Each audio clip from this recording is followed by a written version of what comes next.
Assalamualaikum warahmatullahi wabarakatuh. Apa kabar sahabat Anwar Rasyid? Semoga kita semua ada dalam keadaan sehat, bersyukur, bersemangat, dan berbahagia. Di video kali ini, saya akan membahas sedikit tentang munasabah Al-Quran, sebuah bahasan bagian dari disiplin ilmu ulumul Quran. Dimulai dari pengertian munasabah Al-Quran. Nah, kata munasabah ini secara bahasa berasal dari akar kata nasabah yang artinya dekat dan maknanya itu muqarabah, yakni saling berdekatan. Menurut Az-Zarkashi, sama artinya dengan al-qaribu al-muttasil, yaitu dekat dan bersambung. Jadi setiap sesuatu yang berdekatan dan mempunyai hubungan itu bisa dikatakan sebagai munasabah. Kita juga kenal dengan istilah nasab ya, yang artinya kekerabatan, kerabat dekat, saudara gitu ya. Adapun menurut istilah, sebenarnya banyak ulama yang memberikan definisi tentang munasabah ini, akan tetapi mari kita lihat definisi yang diberikan Ibnu Arabi. Menurut Ibnu Arabi, munasabah adalah keterikatan ayat-ayat Al-Quran sehingga seolah-olah merupakan satu ungkapan yang mempunyai kesatuan makna dan keteraturan redaksi. Nah, bagaimana cara memahaminya? Mari kita lanjutkan terlebih dahulu. Kita bisa memahami dari macam-macam munasabahnya. Macam-macam munasabah itu banyak sekali, tapi di sini kita bisa kelompokkan menjadi dua dulu. Hubungan yang pertama, hubungan ayat dengan ayat. Yang kedua, hubungan surat dengan surat. Yang pertama tadi, hubungan ayat dengan ayat, banyak juga turunannya.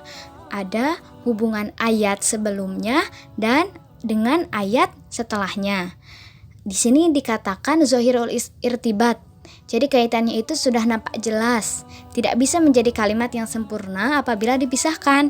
Contohnya Quran surat Al-Fatihah ayat 6 dan 7.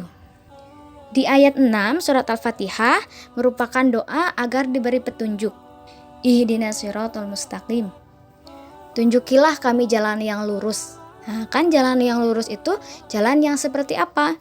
Dijelaskan lagi di ayat selanjutnya, ayat 7, bahwa jalan yang lurus adalah jalan orang-orang yang diberi nikmat dan bukan jalan orang yang dimurkai dan bukan pula jalan mereka yang tersesat. Itu keterkaitan antar ayat sebelum dan sesudah. Kemudian ada juga hubungan makna antara ayat dengan ayat Al-Quran di surat lain. Misalnya dalam Quran surat Al-Maidah surat kelima ayat 3, di sana dijelaskan aneka makanan yang haram. Hurrimat alaikumul maitah, jadi makanan yang haram itu diantaranya bangkai, darah, daging babi, dan hewan yang wama uhilla lighoirillah, yang disembelih tanpa menyebut nama Allah.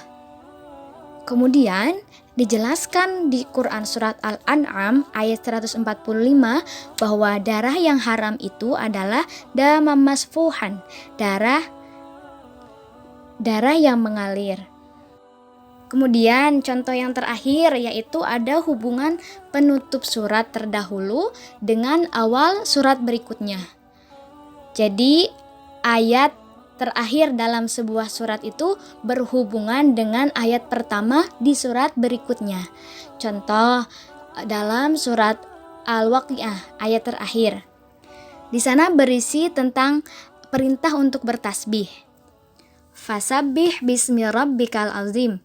Nah, di ayat pertama surat Al-Hadid, karena setelah Al-Waqiah itu Al-Hadid, ayatnya berbunyi Sabbahalillahi ma fis samawati wal ard. Dikatakan bahwa telah bertasbih kepada Allah semua yang berada di langit dan yang berada di bumi. Jadi ada keterkaitan tentang tasbih tadi di ayat terakhir surat Al-Waqiah dengan ayat pertama di surat Al-Hadid. Sahabat Anwar Rasyid, demikian sekilas tentang munasabah Al-Quran. Diskusi tentang munasabah Al-Quran itu memang sangat beragam. Bahkan kehadiran munasabahnya itu ada yang pro dan kontra. Sebenarnya ada ulama yang mengatakan tidak ada munasabah, ada juga banyak ulama yang mengatakan ada munasabah. Pun demikian dengan penyebutan istilah munasabah. ada yang menyebutnya dengan ta'aluk, Fakhruddin Ar-Razi menyebutnya ta'aluk, Al-Alusi dengan tartib, Rashid Ridho dengan al-ittisal. Jadi masih banyak diskusi tentang ini.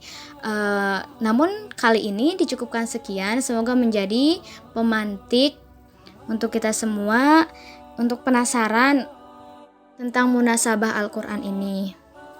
Demikian, mohon maaf jika terdapat kata-kata yang salah. Semoga Allah menjadikan kita orang-orang yang beriman, orang-orang yang mau terus belajar dan mendekatkan diri kepada Al-Quran.